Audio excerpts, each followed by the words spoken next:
નમો લોહે સૌહરિહંતામ નમો લોહે સૌહૃદામ નમો લોહે સૌહાયર્યામ નમો લોહે સૌજાયામ નમો લોહે સૌત્રિકાવતી સાવનમ ઓમકારમિંદુ સંયુક્ત નિત્યમ ધ્યાયંતિ યોગિન કામદમોક્ષનો છે ઓંકારાય નમો નમઃ મંગલમ ભગવાન મંગલમ સુતમોહિ મંગલમ કુંડાર્યો જૈન્દ્રમો સુમંગલમ નમઃ સમય સારાય સ્વાનુભૂત્યા ચકાસ્તે પ્રભાવાય પ્રભાય સર્વરામ વિભાવ નિર્ગતા નિયમસાર ભગવાન કુંકુંદાચાર્ય રચિત નિયમસાર તથા મુનિવર પદ્મપ્રબમલધારી દેવ રચિત તાત્પર્ય વૃત્તિ ટીકા એનો સ્વાધ્યાય આપણે કરી રહ્યા છીએ. નિયમસારના સ્વાધ્યાયમાં અજીવ અધિકાર આપણે શરૂ કર્યો છે અને અજીવ અધિકારની ગાથા 21, 22, 23, 24 આપણે પૂરી કરી અને એ પછી મુનિવરે કળશ 38મો કયો એ પણ આપણે પૂરો કર્યો છે. હવે ગાથા 25 થી આજે સ્વાધ્યાય આપણે કરીએ છીએ. તો 21, 22, 23, 24 ગાથાની અંદર જે વાત આવી એના અનુસંધાનમાં આ શ્લોક છે. ગાથા 20 થી અજીવ અધિકારની શરૂઆત કરી અને ત્યાં ઉદ્ગલનું સ્વરૂપ એમ કહેવામાં આવ્યું અને ત્યાં પછી સ્વભાવ પૂતગળ, વિભાવ પૂતગળ એ વાત કરી અને પછી 21, 22, 23, 24 ની અંદર વિભાવ પૂતગળનું સ્વરૂપ કહેવામાં આવ્યું અને વિભાવ પૂતગળ એટલે કે સ્કંદ, સ્વભાવ પૂતગળ એટલે પરમાણુ. તો જે વિભાવ પૂતગળ એટલે સ્કંદનું સ્વરૂપ કહેવામાં આવ્યું એના 6 પ્રકાર સમજાવવામાં આવ્યા અને એ 6 પ્રકાર સમજાવ્યા પછીથી કળશની અંદર એ વાત આવી કે એ બધાથી જુદો તું ભગવાન આત્મા છો. એ મહત્વની વાત એમાં આવી. 38મા શ્લોકમાં એ વાત આવી કે ભલે એ બધા ભેદ છે, એ વિવિધ ભેદો વાળું ઉદ્ગળ જોવામાં આવે છે, પણ તું તેમાં રતિ ન કર, તું તેમાં જોડા નહીં, તેમાં તું પ્રીતિ ન કર ભાઈ. તું એનાથી જુદું ચૈતન્ય ચમત્કાર માત્ર છો. તો તું એવા તારા ચૈતન્ય ચમત્કાર માત્રમાં અતુલ રતિ કર એમ કહ્યું. અતુલ, જેની તુલના ન થઈ શકે, જેને કોઈ ઉપમા ના આપી શકાય એવી રતિ કરો અને એમ કરતા તું મુક્તિને પ્રાપ્ત કરીશ, પરમ શ્રીરૂપી કામિનીનો વલ્લભ થઈશ. આ વાત 38મા પ્રશ્નમાં કરી. એટલે જે 21, 22, 23, 24 ની અંદર વિભાવ પૂતગળની જે વાત કરવામાં આવી એટલે કે સ્કંદના જે ભેદની વાત કરવામાં આવી, તો એ પછીથી હવે 25ની ગાથાની અંદર અહીંયા પરમાણુની વાત કરે છે. પરમાણુ કોને કહેવો અને પરમાણુના 2 ભેદ તો પહેલા કહી દીધા, કારણ પરમાણુ અને કાર્ય પરમાણુ, એવા 2 ભેદ તો પહેલા અગાઉ કહી દીધા છે. તો હવે એની વાત કરે છે. તો આપણે 25ની ગાથા લઈએ છીએ. ધાતુ ચતુષ્કસ્ય પુનઃ યો હેતુ કારણમિતિ સ જ્ઞેય ગંધા નામ વસાનો જ્ઞાતવ્ય કાર્ય પરમાણુ. 25મી ગાથાના અર્થમાં કહે છે, અન્વયાર્થમાં કહે છે કે પુનઃ યહ ધાતુ ચતુષ્કસ્ય હેતુ, વળી જે 4 ધાતુઓ નો હેતુ છે. શું છે 4 ધાતુ? તો કે છે પૃથ્વી, પાણી, તેજ અને વાયુ. એ 4 ધાતુઓનો હેતુ છે. સ કારણમ ઇતિ જ્ઞેય, તે કારણ પરમાણુ જાણવું. જે 4 ધાતુઓનો હેતુ છે. ધાતુ કઈ કઈ? પૃથ્વી, પાણી, તેજ, વાયુ. તો એનો હેતુ એટલે એનું એ કારણ છે. હેતુ કહેતા એનું કારણ છે. પૃથ્વી, પાણી, તેજ ને વાયુ એનું જે કારણ બને છે તે કારણ પરમાણુ છે. આ તો સ્કંદ છે ને, પૃથ્વી ને પાણી ને તેજ ને વાયુ ને એ તો બધું સ્કંદ છે. તો સ્કંદના ભેદમાં આપણે જોઈ ગયા. તો એવા સ્કંદ જે થાય એનું કારણ શું? તો એ પરમાણુ, કારણ પરમાણુ. સહેલું છે પ્રભુ, સમજીએ તો બહુ સહેલું છે. એ છે કે વળી જે ચાર ધાતુઓનો હેતુ છે એટલે એનું કારણ છે. પૃથ્વી, પાણી, તેજ, વાયુ, તો એનું જે કારણ છે એ કારણ પરમાણુ જાણવું. અને આગળ કહે છે કે સ્કંધાનામ અવસાન કાર્ય પરમાણુ જ્ઞાતવ્ય. સ્કંધા નામ અવસાન એટલે સ્કંધોના અવસાનને, સ્કંધનું અવસાન થાય એટલે શું થાય? સ્કંધમાંથી પરમાણુ છૂટા પડે. સ્કંધોના અવસાનને એટલે કે છૂટા પડેલા અવિભાગી અંતિમ અંશને કાર્ય પરમાણુ જાણવું. સ્કંધમાંથી છૂટા પડતા જે નાનામાં નાનો અંતિમ અંશ, જેનો હવે વધારે બીજો ભાગ ન થઈ શકે એવો અવિભાગી અંતિમ અંશને કાર્ય પરમાણુ જાણવું. તો અહીંયા કારણ પરમાણુ અને કાર્ય પરમાણુ સમજાવ્યા છે. એટલે પરમાણુની વાત, પૂતગળની વાત કરી તો એમાં સ્વભાવ પૂતગળ અને વિભાવ પૂતગળ જયારે કયા હતા ત્યારે જ સ્વભાવ પૂતગળ એટલે પરમાણુ, અને એના બે ભાગ કયા હતા, બે વિભાગ કયા હતા. તો એમાં કારણ પરમાણુ અને કાર્ય પરમાણુ એમ કહેવામાં આવ્યું હતું. અને વિભાવ પૂતગળ એટલે સ્કંદ, અને એના પછી 6 પ્રકાર કયા હતા. તો આપણે આ જે પરમાણુની વાત કરી રહ્યા છીએ, ટીકામાં અહીંયા મુનિવર સમજાવે છે કે આ કારણ પરમાણુ દ્રવ્ય અને કાર્ય પરમાણુ દ્રવ્યના સ્વરૂપનું કથન છે. પૃથ્વી, જળ, તેજ અને વાયુ એ 4 ધાતુઓ છે. તેમનો જે હેતુ છે તે કારણ પરમાણુ છે. એનું કારણ શું છે? એ આ કારણ પરમાણુ, એના કારણને કારણ પરમાણુ કહ્યું. એ બધા સ્કંદ છે ને, પૃથ્વી, જળ, તેજ, વાયુ, આ બધા તો સ્કંદ છે. તો એ સ્કંદનું કારણ શું છે? તો કે તે પરમાણુ, જે પૃથ્વી જેનો સ્કંદ છે, જે પરમાણુનો સ્કંદ છે, તો એ પરમાણુનો સ્કંદ છે. તો એ એક એક પરમાણુ જે છે એ ભેગા થઈ અને એ સ્કંદ બન્યો છે. એટલાય અસંખ્ય પરમાણુઓ છે. તો એ અસંખ્ય પરમાણુઓ છે, તો એ પરમાણુ જે છે, જે નાનામાં નાનો અંશ છે, એ એનું કારણ છે. એટલે એને કારણ પરમાણુ કહ્યું. જે સ્કંદ બને, જે પણ સ્કંદ બને, તો એ સ્કંદ જે થાય છે એ સ્કંદમાં તો અસંખ્ય અનંત પરમાણુ હોય. પૃથ્વીનો વિચાર કરીએ તો કેટલા પરમાણુ? 12 નહીં. એ એક એક પરમાણુ કે જેનો હવે એનાથી નાનો અંશ નથી થઈ શકતો એવો અવિભાગી અંતિમ અંશ, એ પરમાણુ છે તે કારણ પરમાણુ છે. એ રીતે જળને માટે પણ જળનો જે પરમાણુ છે તે એનું કારણ છે. એટલે એ કારણ પરમાણુ છે.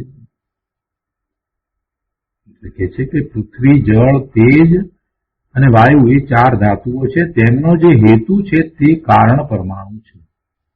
તેજ પરમાણુ एक गुण स्निग्धता के रुक्षता होता सम के विषम बंधने अयोग्य एवो जघन्य परमाणु छे एम अर्थ छे.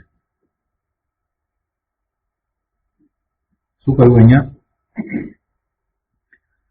પ્રવચન સારમાં પણ આ વાત આવી છે, પણ જરા જુદી રીતે આવી છે. એમાં અહીંયા જે જઘન્ય જે કહ્યું છે એ રીતે વાત નથી કરી, ત્યાં જુદી રીતે કરી છે.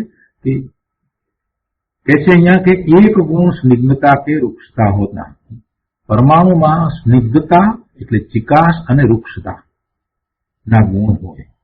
એ ગુણને કારણે એ બીજા સાથે જોડાય, બીજા પરમાણુ સાથે જોડાય અને સ્કંદ બને. તો જોડાવાના નિયમ છે. આપણે એમ માનીએ કે આપણે કેમિસ્ટ્રી ભણ્યા એટલે આપણને જ ખબર પડે છે, એમ નથી ભાઈ. આપણે તો બહુ પાછળથી કેમિસ્ટ્રી ભણ્યા અને વેલેન્સી ને બધું પછી ભણ્યા. પણ અહીંયા તો આ વાત તો અનાદિની છે. અનાદિની એટલા માટે કે જૈન દર્શન અનાદિનું છે. જૈન દર્શનમાં આ વાત તો સૂક્ષ્મ ફિઝિક્સ તો અનાદિનું પડ્યું છે. તો કોણ એને ભણે છે?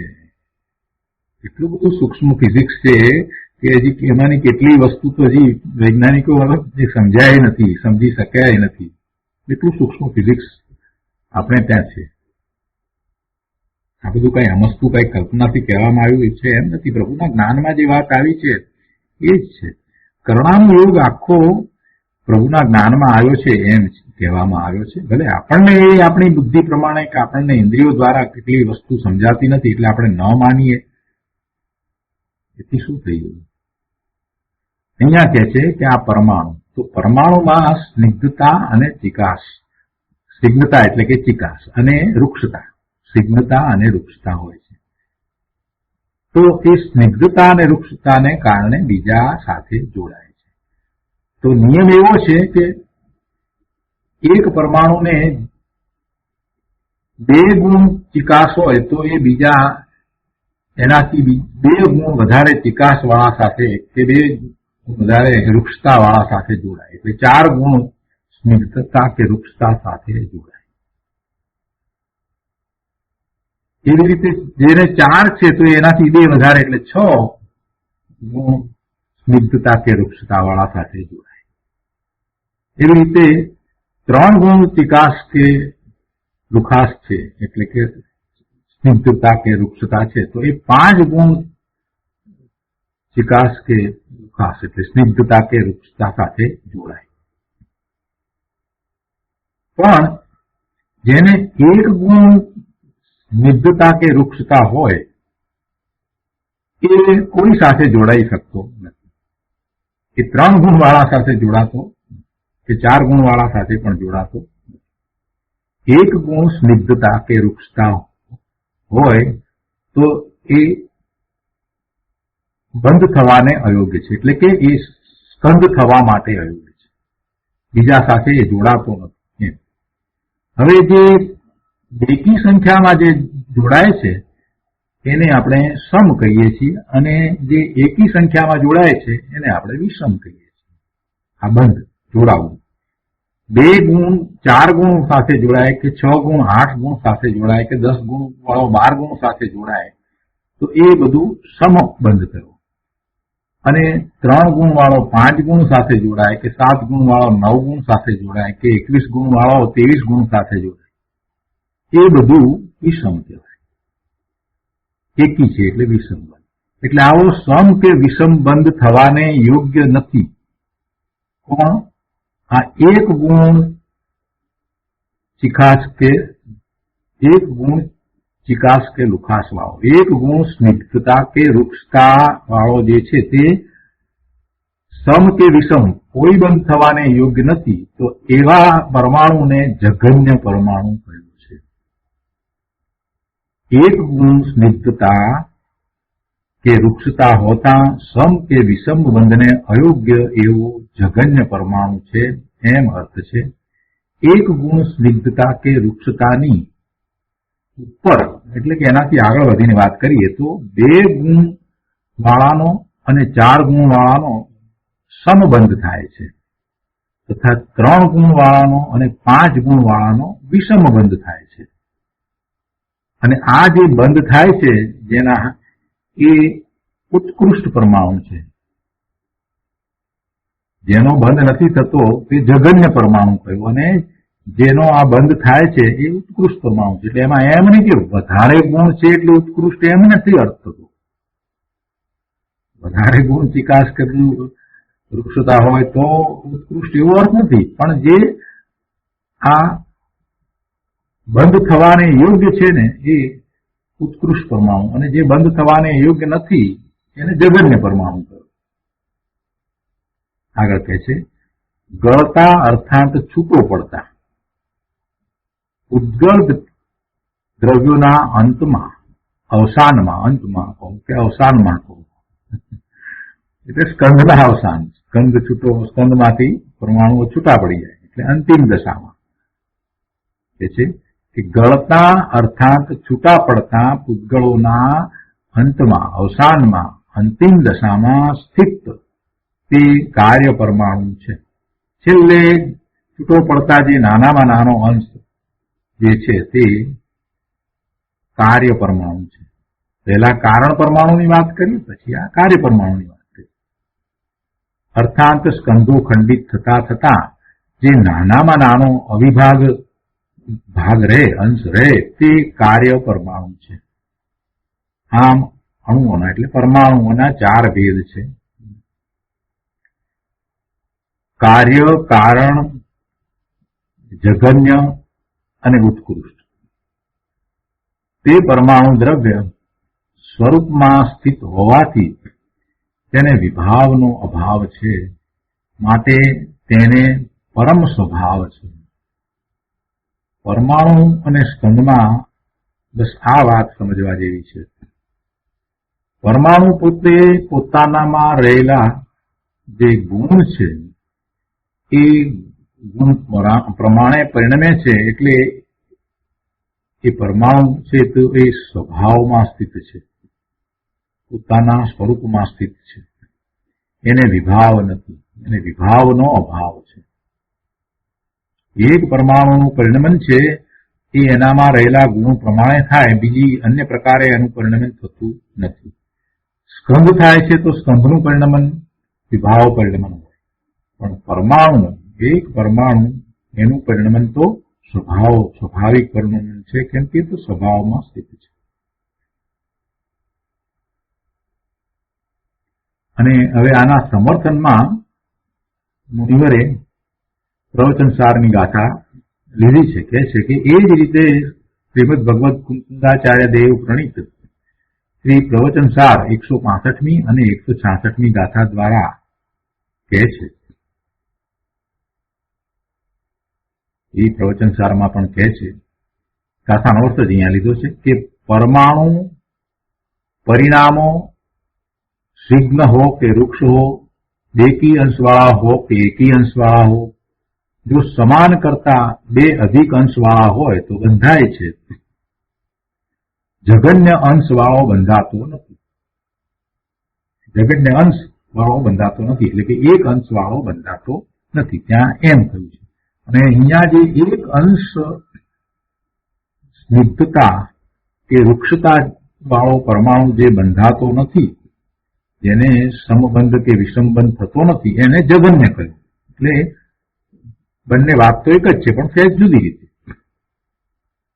સ્નિગ્ધપણે 2 અંશવાળો પરમાણુ 4 અંશવાળા સ્નિગ્ધ અથવા વૃક્ષ પરમાણુ સાથે બંધ અનુભવે છે. ફરીથી, એવું નથી કે સ્નિગ્ધ અંશ હોય એ વૃક્ષ અંશ સાથે જ જોડાય અથવા તો સ્નિગ્ધ સાથે જ જોડાય, એમ નથી, બંને સાથે જોડાય. સ્નિગ્ધપણે 2 અંશવાળો પરમાણુ 4 અંશવાળા સ્નિગ્ધ અથવા વૃક્ષ પરમાણુ સાથે બંધ અનુભવે છે. અથવા વૃક્ષપણે 3 અંશવાળો પરમાણુ 5 અંશવાળા સાથે જોડાયો થકો બંધાય છે. એટલે એનાથી 2 અંશ વધારે એની સાથે જોડાય છે. અને એમાં એકી સંખ્યા વાળા જે કયા એને વિષમબંધ કહ્યું, અને બેકી સંખ્યામાં જે બંધ થાય છે એને સમબંધ કહ્યું. સમબંધ એટલે બેકી ગુણવાળા પરમાણુઓનો બંધ, અને વિષમ બંધ એટલે એકી ગુણવાળા પરમાણુઓનો બંધ. અહીંયા ટીકામાં સમબંધનું અને વિષમબંધનું એક ઉદાહરણ આપ્યું છે. તે પ્રમાણે બધાએ સમબંધો અને વિષમબંધો સમજી લેવા. 2 અને 4 અને 3 અને 5 નું આપ્યું, પણ એ પ્રમાણે બધા સમજી લેવા.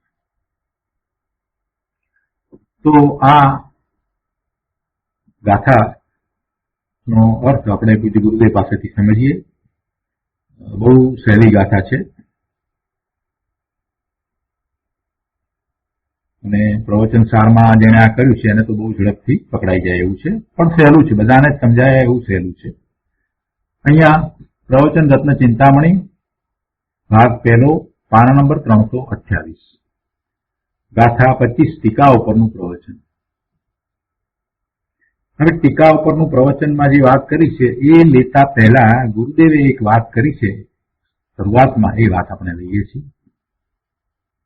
ગુરુદેવ અહીંયા કહે છે કે સ્વભાવ પરમાણુના કાર્ય પરમાણુ અને કારણ પરમાણુ એમ બે ભેદ આગળ 20મી ગાથામાં આવી ગયા. પરમાણુના ભેદ કયા? એક કાર્ય પરમાણુ અને કારણ પરમાણુ. સ્કંદની વાત નથી અહીંયા.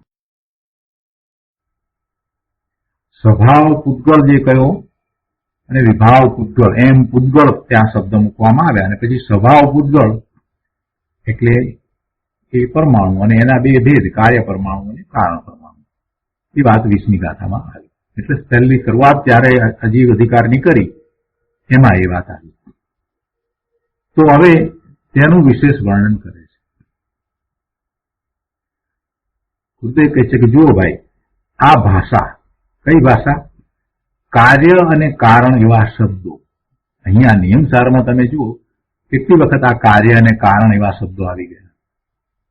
એ કાર્ય અને કારણ એવા શબ્દો મૂળ પાઠમાં જ છે. કાર્ય નિયમ અને કારણ નિયમ, કારણ પરમાત્મા અને કાર્ય પરમાત્મા, આ જે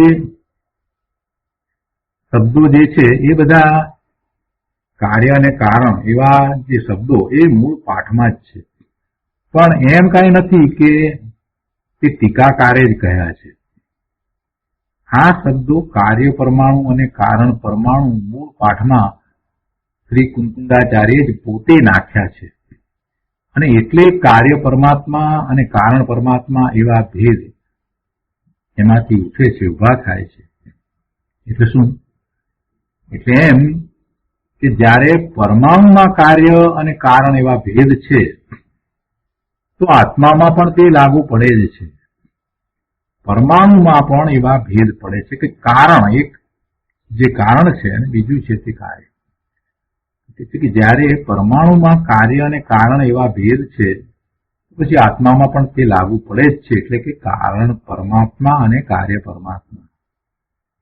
માટે ટીકાકાર મુનિરાજે કાર્ય પરમાત્મા અને કારણ પરમાત્માની વાત કહીને કઈ પોતાના ઘરનું નવું કઈ નથી નાખ્યું, એમ નથી. મુકુંદાચાર્ય ભગવાને પોતે જ આ વાત અંદર કરી છે. મૂળ ટીકામાં વાત છે, મૂળ પાઠમાં જ આ વાત છે. કોઈ અજ્ઞાનીને એમ થાય કે આ ક્યાંથી આવ્યું, આ ક્યાંથી નાખ્યું. ભાઈ બધું જ છે, અંદરમાં છે, એ જ આવ્યું છે. તો આ એક સ્પષ્ટતા કરી અને સ્પષ્ટતા દ્વારા આપણને ખ્યાલ આપ્યો છે કે વસ્તુનો સ્વભાવ આવો જ છે. કારણ પણ છે અને કાર્ય છે. કારણ છે તો કાર્ય હોય છે, કાર્ય છે તો કારણ હોય છે. તો આ કારણ પરમાણુ દ્રવ્ય અને કાર્ય પરમાણુ દ્રવ્યના સ્વરૂપનું કથન છે. પૃથ્વી, જળ, તેજ અને વાયુ એ 4 ધાતુઓ છે. તેમનો જે હેતુ છે તે કારણ પરમાણુ છે. ગુરુદેવ એને સમજાવતા કહે છે કે પૃથ્વી, જળ, તેજ અને વાયુ એ 4 ધાતુઓ છે. તો એ પૃથ્વીના પરમાણુઓનો જે સ્કંદ થાય, જળના પરમાણુઓનો જે સ્કંદ થાય છે, અને તેવી જ રીતે એ તેજ અને વાયુના પરમાણુઓનો પણ જે કંઈ સ્કંદ થાય તો તેનું કારણ અથવા તો તેનો હેતુ એ કારણ પરમાણુ છે. પણ તેનો હેતુ જીવ નથી, એમ કહે છે. જુઓ, આપણે શું સમજ્યા કે એનું કારણ આ છે, એનો હેતુ આ છે, એટલું સમજીને આપણે તો આગળ વધી ગયા ને. આપણામાં ગુરુદેવમાં આટલો ફેર છે, પંડિતોમાં અને ગુરુદેવમાં આટલો જ ફેર છે. પંડિતો આ બધું સમજાવે, પણ અહીંયા ગુરુદેવે શું સમજાવ્યું કે એનું કારણ એ કારણ પરમાણુ છે, એનો હેતુ કારણ પરમાણુ છે, પણ તેનો હેતુ જીવ નથી, એમ કહે છે. આ વાત અંદર ગર્ભિત પડી છે, એ વાત ગુરુદેવ લાવ્યા. કે ભાઈ તું આ બધું જો સમજે છે પણ એમાં એ વાત તો સમજ કે તું એનું કારણ બનતો નથી. આ ભૂતગળના જે કંઈ ફેરફારો થાય એનું કારણ તું નથી, એનો હેતુ જીવ ન હોય. આધ્યાત્મિકતા આ છે. આ ચોખ્ખું અહીંયા સ્પષ્ટ જયારે એમ કહ્યું કે આ જે ચાર ધાતુ છે એ પરમાણુના સ્કંદ છે અને એનું કારણ પરમાણુ છે. તો આપણે કહ્યું હા બરાબર છે, એ જ હોય. પણ જરાક આગળ વિચાર કર ને, એનો અર્થ શું થયો કે તું એનું કારણ થતો નથી, જીવ એનું કારણ નથી. અને જીવ એનું કારણ નથી તો નકામાનો શુક્રા તું બારમાં અહંકાર કરીને પડી રહ્યો છે કે હું આ કરું ને તે કરું, હું એ બધા સ્કંદની રચના કરું. એની મૂળતા પકડીને શા માટે બેસી રહ્યો છે?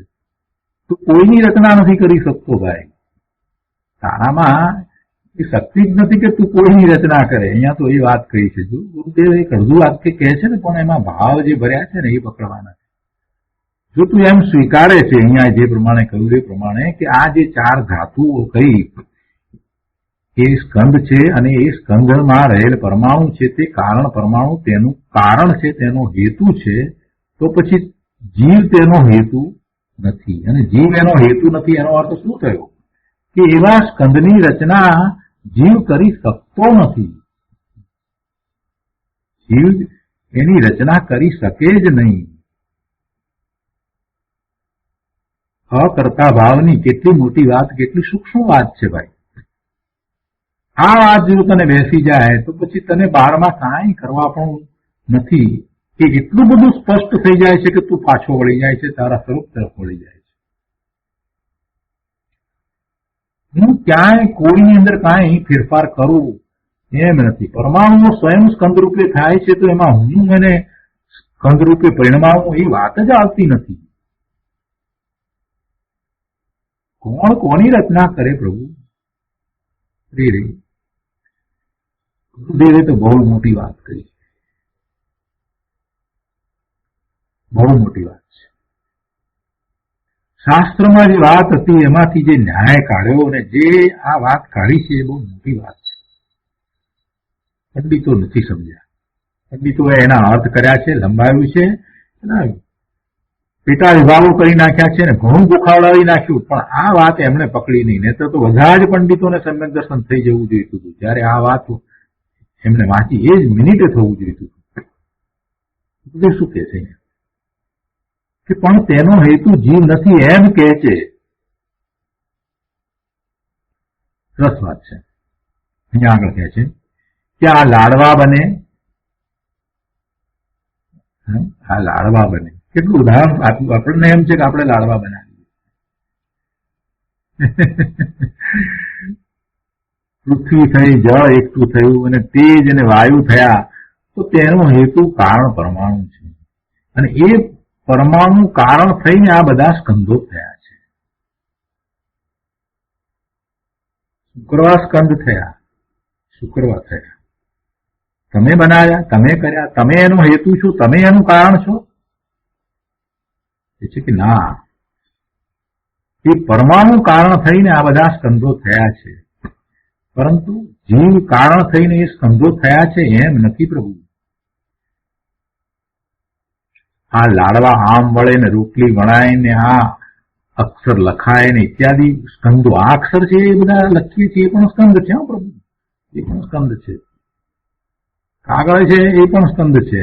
શાહી છે લખવાની એ પણ સ્કંદ છે. ને પેન્સિલ જે કાર્બન જે છે એની પર એ બધું સ્કંદ જ છે. એ છે કે આ અક્ષર લખાય ઇત્યાદિ સ્કંદો થાય તેનો હેતુ કારણ પરમાણુ છે, જીવ નહીં. આગળ કહે છે અહીંયા સ્નિગ્ધતાની વાતને આગળ સમજાવે છે કે એક ગુણ સ્નિગ્ધતા. જો ગુણ શબ્દ આવ્યો ને અહીંયા એટલે ગુરુદેવ સમજાવે છે કે ભાષામાં તો પછી એ રીતે આવે ને. ગુણ શબ્દ ઘણી જગ્યાએ વપરાય છે. એટલે ગુણ એટલે ત્રિકાળી ગુણ દરેક જગ્યાએ એમ ન લેવાય. એ વાત સમજાવે છે કે ભાઈ ભાષા શબ્દ તો ગુણ છે, પરંતુ ખરેખર એ સ્નિગ્ધતા એ પર્યાય છે. આ ચિકાસ, સ્નિગ્ધતા કે વૃક્ષતા શું છે? એ પર્યાય છે. કે છે ભાષા શબ્દ તો ગુણ છે, પરંતુ ખરેખર એ સ્નિગ્ધતા પર્યાય છે. તો ભાઈ પંચાસ્તિકાયમાં અનંત અગુરુ લઘુની વ્યાખ્યામાં ગાથા 31-32 પણ એ વાત આવી છે કે તે અનંત અગુરુ લઘુ અંશ છે. એ અંશ છે તો પર્યાય, છતાં પણ ત્યાં ગુણ શબ્દ વાપર્યો છે. ગુરુદેવ કહે છે કે ભાઈ કાંઈ શબ્દે પાર ના આવે, એમાં શું ભાવ છે એ સમજે તો કામ થાય. બાકી તું શબ્દને પકડી અને માથાકૂટ કરવા માંડીશ ને તો તું કાંઈ પામીશ નહીં. એમાં રહેલા ભાવને સમજ, એમ કેવું છે. જ્ઞાનીઓ વાંધા ઉઠાવે છે કે સંકિતને શાસ્ત્રમાં ગુણ કયો છે, છતાં તમે તેને પર્યાય કેમ કહો છો? ગુરુદેવ પાસે આવો કોઈએ પ્રશ્ન કર્યો, ભાઈ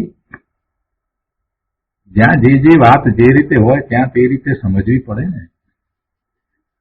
ગુણ શબ્દ કહેતા માત્ર અંદરમાં રહેલા જે ત્રિકાળ ગુણ છે એમ નહીં, જ્યાં જે લાગુ પડતું હોય એમ હોય. શબ્દ ગુણ હોય કે છે ભાઈ ગુણ શબ્દો તો અહીં પણ કયો છે.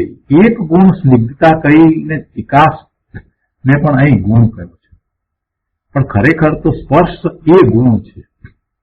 ખરેખર તો સ્પર્શ છે તે ગુણ છે, અને આ ચિકાસ તો પર્યાય છે. જે પરમાણુ રજકણ છે તેમાં સ્પર્શ નામનો ગુણ છે કે જે ત્રિકાળી છે. સ્પર્શ, રસ, ગંધ, વર્ણ એ ગુણ છે. એટલે આ સ્નિગ્ધતા અને વૃક્ષતા છે ને એ તો પર્યાય છે. ખરેખર તો એ તો સ્પર્શ ગુણની પર્યાય છે. આ વાત ચાલતી હતી એટલે ફરી પાછી કોઈએ પેલી સંકિતની વાત લઈને પ્રશ્ન કર્યો કે પણ સંકિતના 8 ગુણ કયા છે ને?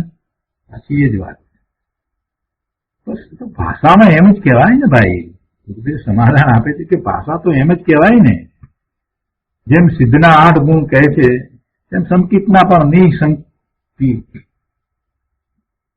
નિકાંક્ષા એ બધા 8 ગુણ કહીએ છીએ ને આપણે. એક ગુણ કહીએ કે એને અંગ પણ કહેવાય છે. 8 ગુણ કહો, 8 આચાર કહો, 8 અંગ કહો, 8 લક્ષણ કહો.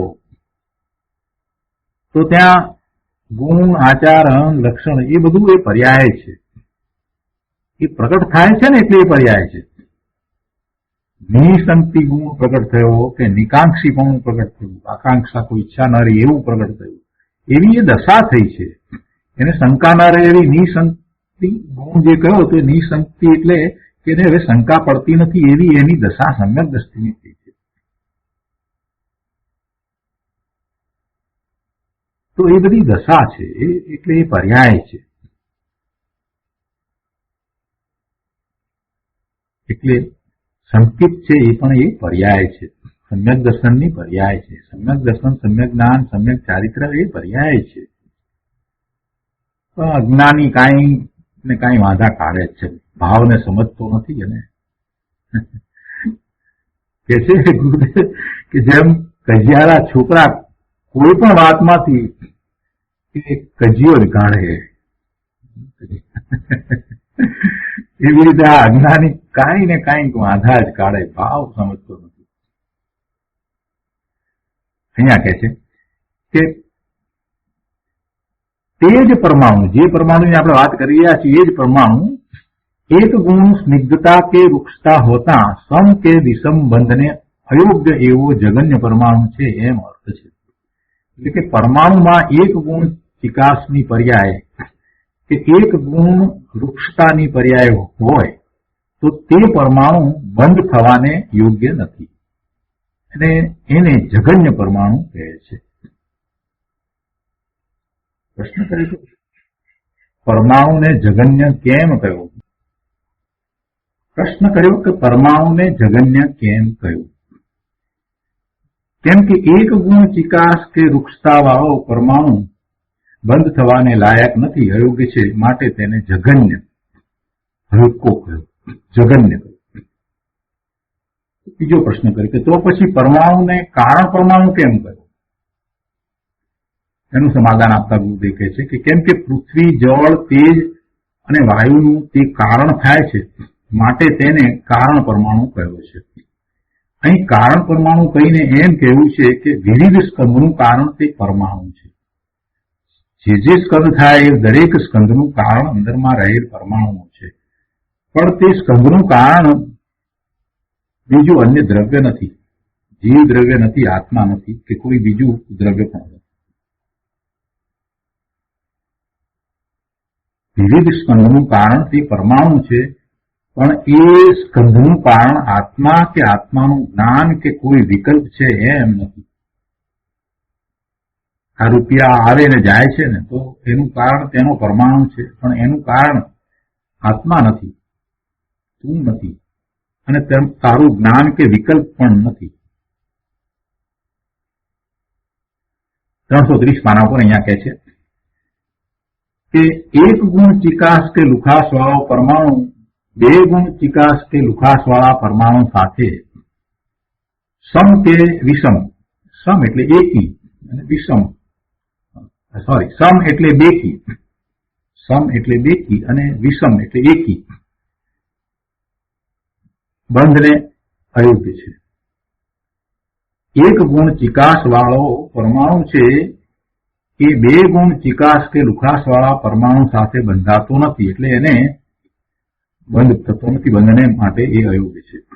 તેવી રીતે તે જ એક ગુણ ચિકાસ કે લુખાસ વાળો પરમાણુ ત્રણ ગુણ ચિકાસ કે લુખાસ વાળા પરમાણુ સાથે પણ બંધને અયોગ્ય છે.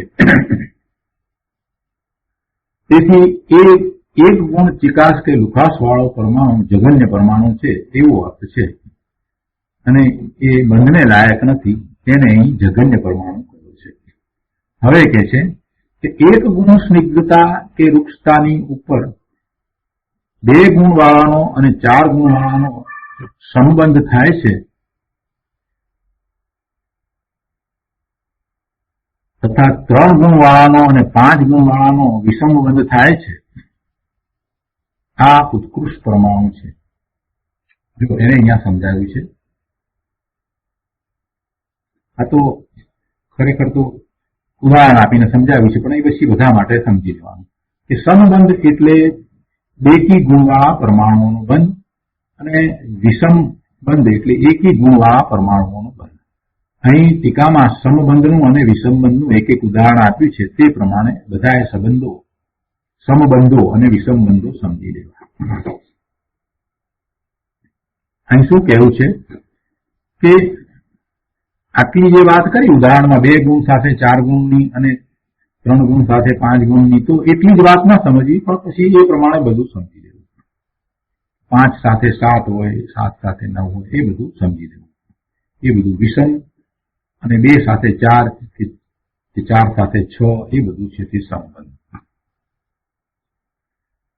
વળી સમબંધમાં 2 ગુણનો અને 4 ગુણનો બંધ લીધો છે, તો માત્ર એટલું જ ન લેવું, એ તો દ્રષ્ટાંત માત્ર છે. પણ પછી 4 ગુણનો ને 6 ગુણનો, 6 ગુણ ને 8 ગુણનો, 8 ગુણ અને 10 ગુણનો, એમ આગળ આગળ બધે 2 ગુણ અધિક લેવા.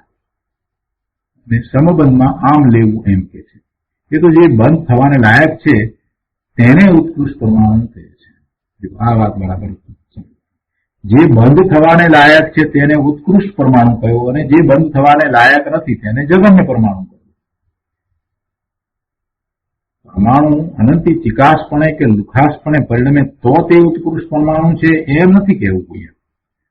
અહીં તો જે સમ કે વિષમ બંધને યોગ્ય છે તે પરમાણુને ઉત્કૃષ્ટ પરમાણુ કહ્યો છે.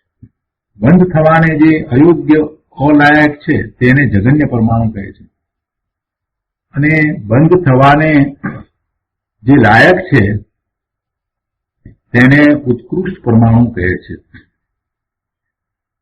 ભલેને તે 3 ગુણ કે 5 ગુણ, 9 ગુણ કે 11 ગુણ, અથવા 2 ગુણ કે 4 ગુણ કે 6 ગુણ કે 8 ગુણ ઇત્યાદિ ચિકાસપણે કે લુખાસપણે હોય તો પણ તેને ઉત્કૃષ્ટ પરમાણુ કહે છે. આ પરમાણુની જાત જ જુદી છે. અર્થાત એ પરમાણુમાં બે અધિક ગુણવાળા બીજા પરમાણુની સાથે સંબંધ થવાની લાયકાત થઈ છે અને તેને ઉત્કૃષ્ટ પરમાણુ કહ્યું છે. પછી આગળ એક બીજી વાત પણ છે જે અહીંયા નથી લીધી, પ્રવચન સારમાં આવે છે કે 2 ગુણ ચિકાસ વાળો પરમાણુ 4 ગુણ ચિકાસ વાળા પરમાણુ સાથે જોડાતા પછી એ 4 ગુણ ચિકાસ વાળો થઈ જાય છે, એટલે સ્કંધમાં એ 4 ગુણ ચિકાસ વાળો થાય છે. એ વાત પણ ત્યાં પછી લેવામાં આવી છે. અહીંયા આગળ કહે છે કે ગળતા અર્થાત છૂટા પડતા ઉદ્ગલ દ્રવ્યોના અંતમાં અવસાનમાં અંતિમ દશામાં સ્થિત તે કાર્ય પરમાણુ છે. અર્થાત સ્કંદો ખંડિત થતા થતા જે નાનામાં નાનો અવિભાગ ભાગ રહે તે કાર્ય પરમાણુ છે. હવે એને ગુરુદેવ સમજાવતા કહે છે કે છૂટો પરમાણુ એ કાર્ય પરમાણુ છે. એ છૂટો રહેવાને લાયક થઈ ગયો ને તો સ્કંધમાંથી છૂટો પડ્યો એ કાર્ય પરમાણુ છે, અને સ્કંધનું કારણ થાય તે કારણ પરમાણુ છે. શું કહ્યું? સ્કંધમાંથી છૂટો પડ્યો તે કાર્ય પરમાણુ છે, અને સ્કંધનું કારણ થાય તે કારણ પરમાણુ છે. આ પૂદગલની વિવિધતાનું વર્ણન છે. આ રીતે પરમાણુ 4 ભેદ કયા? કાર્ય પરમાણુ, કારણ પરમાણુ, જગન્ય પરમાણુ અને ઉત્કૃષ્ટ પરમાણુ. અને તે પરમાણુ દ્રવ્ય સ્વરૂપમાં સ્થિત હોવાથી તેને વિભાવનો અભાવ છે. પરમાણુને વિભાવ નથી, એને વિભાવનો અભાવ છે. સ્કંદ છે એને વિભાવ છે, પણ પરમાણુ સ્વરૂપમાં સ્થિત હોવાથી તેને વિભાવનો અભાવ છે. ગુરુદેવ કહે છે કે તેને વિભાવનો અભાવ છે. કોને? પરમાણુને. કેમ કે પરમાણુ તો પોતાના સ્વરૂપમાં છે અને તેને વિભાવ નથી. અર્થાત 2 પરમાણુમાં જોડાણ નથી, તેથી વિભાવનો તેમાં અભાવ છે. માટે તેને પરમ સ્વભાવ છે, પરમાણુને પરમ સ્વભાવ છે, વિભાવ નથી, એને વિભાવનો અભાવ છે. એટલે શું કહેવું છે કે એ પણ પોતાના ગુણ પ્રમાણે પરિણમે છે, સ્વભાવે પરિણમે છે. એ બીજા અન્યના ગુણ પ્રમાણે પરિણમતું નથી. પરમાણુ એક પરમાણુનું પરિણમન પોતાનું સ્વાભાવિક પરિણમન છે, એમાં એક બીજા દ્રવ્યના ગુણ પ્રમાણે પરિણમન થતું નથી. એક પરમાણુને પણ જો એમ છે તો પછી વિચાર કરો, એક પરમાણુ જે છૂટો પરમાણુ છે એને પણ એમ જ છે. એ તો કઈ જ્ઞાન પણ કરતો નથી, છતાં એનું પરિણમન તો એમ જ છે, કેમ કે એ એનામાં રહેલા ગુણ પ્રમાણે જ પરિણમે છે. જગત આખામાં જેટલા પરમાણુ છે દરેક પરમાણુ પોતે પોતાના સ્વભાવને છોડતા નથી. કોઈ દ્રવ્ય પોતે પોતાના ગુણને છોડતું નથી, અને ગુણ જે છે તેનું પરિણમન છે તો એ એનો સ્વભાવ છે. કોઈ પરમાણુ એ પોતાના સ્વભાવને છોડતો નથી. સાથે ભેગા થાય છે તો વિભાવ થાય છે, સ્કંદ બને છે તો વિભાવ થાય છે, પણ મૂળ પરમાણુ જે છે એ ભાઈ પોતાના સ્વભાવને છોડતો નથી. કોઈ પણ દ્રવ્યને માટે આ વાત છે. 4 દ્રવ્ય છે એમાં તો વિભાવરૂપ પરિણમન છે જ નહીં. ધર્માસ્તિકાય, અધર્માસ્તિકાય, આકાશ અને કાળ, એમાં તો એ વાત છે જ નહીં. પણ આ ઉદ્ગળ અને જીવને વિશે જે આ વાત છે તેમાં સમજવાનું એ છે કે એક પરમાણુ પોતે પોતાના ગુણને છોડતો નથી, એમાં કાંઈ વિભાવ આવતો નથી. એવી રીતે આ જીવ દ્રવ્ય છે એ પણ પોતે પોતાના ગુણને છોડતું નથી. એના અનંત ગુણ તો અનંત ગુણ એમ જ રહે છે, એમાં કોઈ ફેરફાર થતો નથી. અને છતાં એનું પરિણમન પણ છે. પરિણમન છે, કુટસ્થ નથી, પણ એક પણ ગુણ વધતો નથી, ઘટતો નથી. અન્યના ગુણને આ જીવ દ્રવ્ય ગ્રહતું નથી કે પોતાના ગુણને એ છોડતું નથી. આવું જ પોતાનું સ્વરૂપ છે, આવું જ પોતાનું સ્વરૂપ છે. એનો દ્રઢ નિર્ધાર કરી અને સ્વરૂપ તરફ વળવાનું છે. આગળ અહીંયા કહે છે કે સ્કંદનું જે કારણ થાય તેને કારણ પરમાણુ કહે. સ્કંદનું જે કારણ થાય તેને કારણ પરમાણુ કહે. સ્કંદમાંથી છૂટા પડતા પડતા જે અંતિમ ભાગ રહે તેને કાર્ય પરમાણુ કહે. સ્કંદમાં જોડાવાનું કામ કરે તેને ઉત્કૃષ્ટ પરમાણુ કહે. એટલે કે જે જોડાઈ શકે, જે સમબંધ અથવા વિસંબંધ કરે, બીજા પરમાણુ સાથે જોડાય તો એને ઉત્કૃષ્ટ પરમાણુ કહે. અર્થાત સ્કંદ થવાને લાયક ચિકાસ આદિ જેને છે તે ઉત્કૃષ્ટ પરમાણુ છે. જે સ્કંદ થવાને લાયક નથી તેને જઘન્ય પરમાણુ કહે. આ વાત બીજી ક્યાંય નથી. અહીંયા કહે છે કે પરમાણુ સ્કંદનું કારણ છે, તેથી તે કારણ પરમાણુ છે. તથા એ જ પરમાણુને બે વાત લાગુ પડે છે. ટીકામાં પણ એમ જ છે ને કે તે જ પરમાણુ એમ કહ્યું છે, તે જ પરમાણુને બે વાત લાગુ પડે છે. આ એક પરમાણુ રજકણ તેને જ જઘન્ય અને ઉત્કૃષ્ટ એ બે વાત લાગુ પડે છે. એ જ પરમાણુ, કોઈ પણ પરમાણુની વાત આપણે કરીએ છીએ ત્યારે અહીંયા એમ કહેવું છે કે એ પરમાણુને બે વાત લાગુ પડે. જો એને બીજા પરમાણુ સાથે જોડાવાની યોગ્યતા છે તો એ ઉત્કૃષ્ટ, અને જો એ પરમાણુને બીજા પરમાણુ સાથે જોડાવાની યોગ્યતા નથી તો એ જઘન્ય. એમ એ બે વાત લાગુ પડે છે. એટલે એનો અર્થ એ થયો કે એક ગુણ ચિકાસ છે એવો પરમાણુ છે, એને બીજા પરમાણુ સાથે જોડાવાની યોગ્યતા નથી, એને જઘન્ય થયું. અને બે ગુણ ચિકાસ છે કે વધુ ચિકાસ છે કે વૃક્ષતા છે તો એને ઉત્કૃષ્ટ કહ્યું. જે બીજા પરમાણુ સાથે જોડાવાની યોગ્યતા ધરાવે છે એવા પરમાણુને ઉત્કૃષ્ટ પરમાણુ. બે પ્રકાર કયા, જઘન્ય અને ઉત્કૃષ્ટ.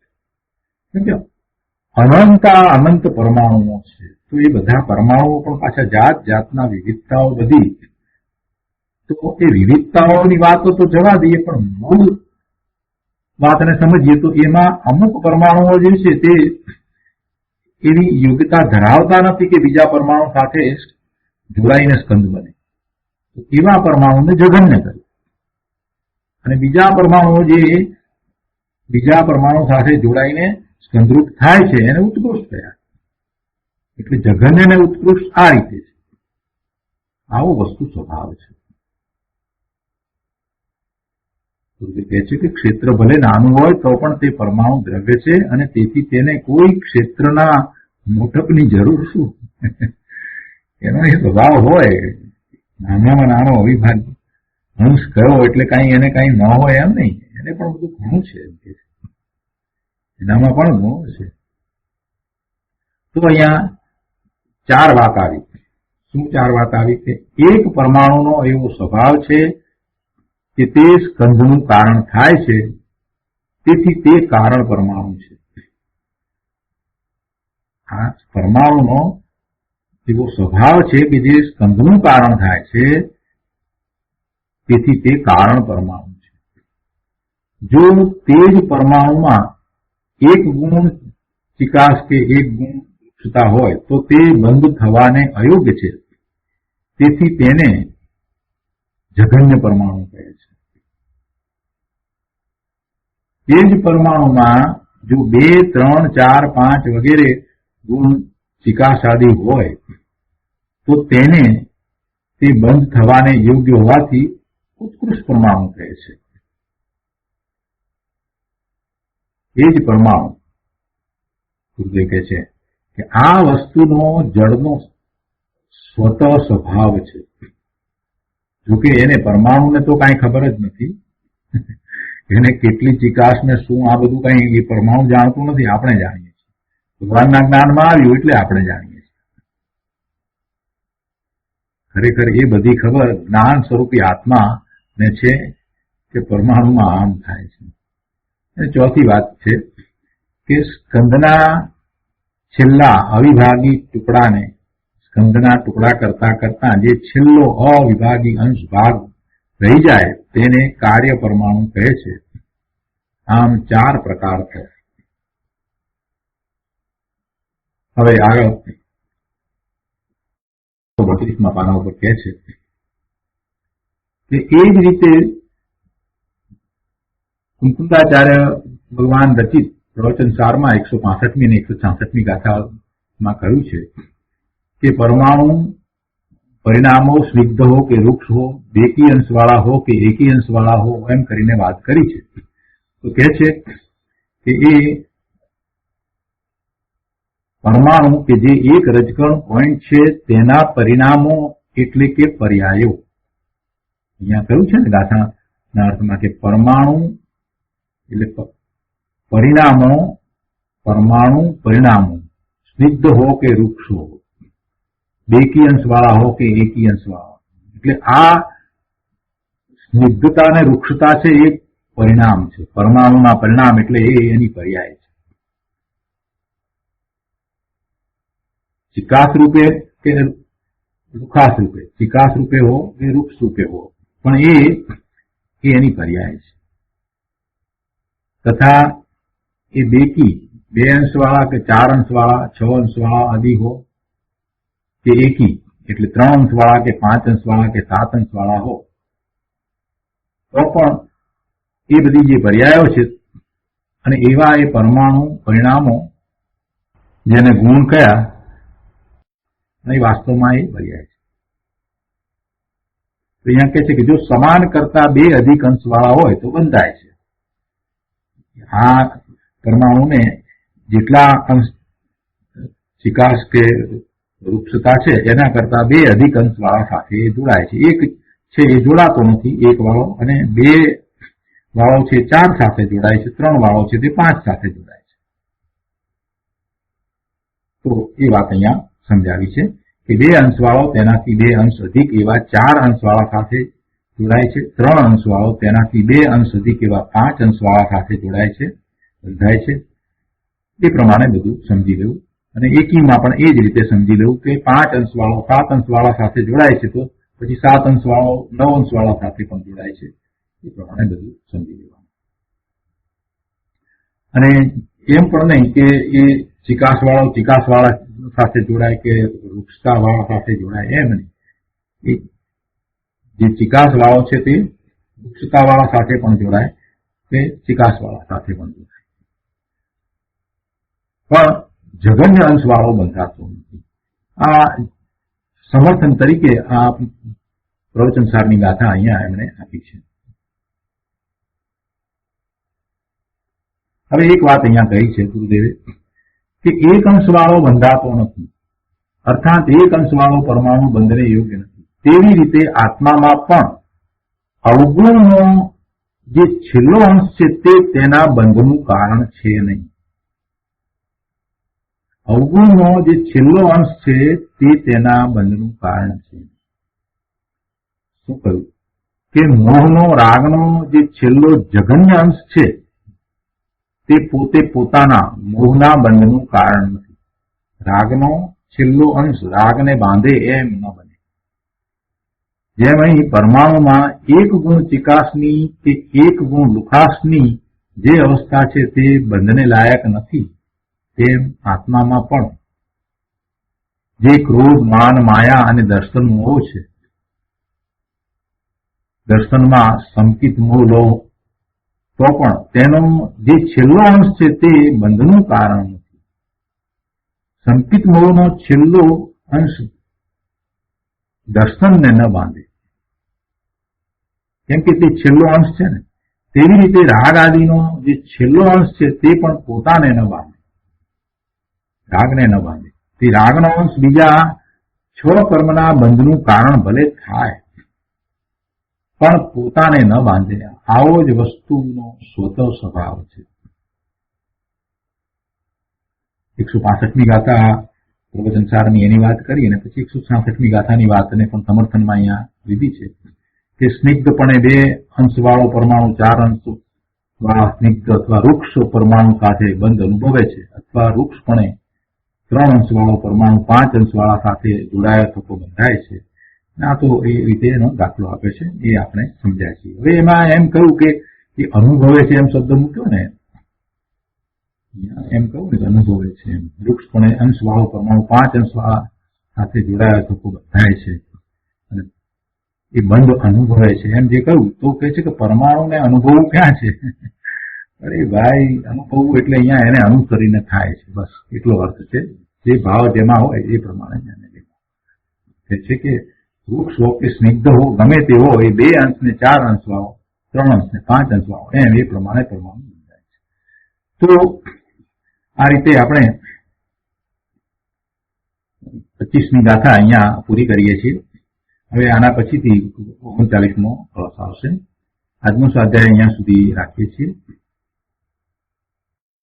હવે સુખધામ બોલીએ.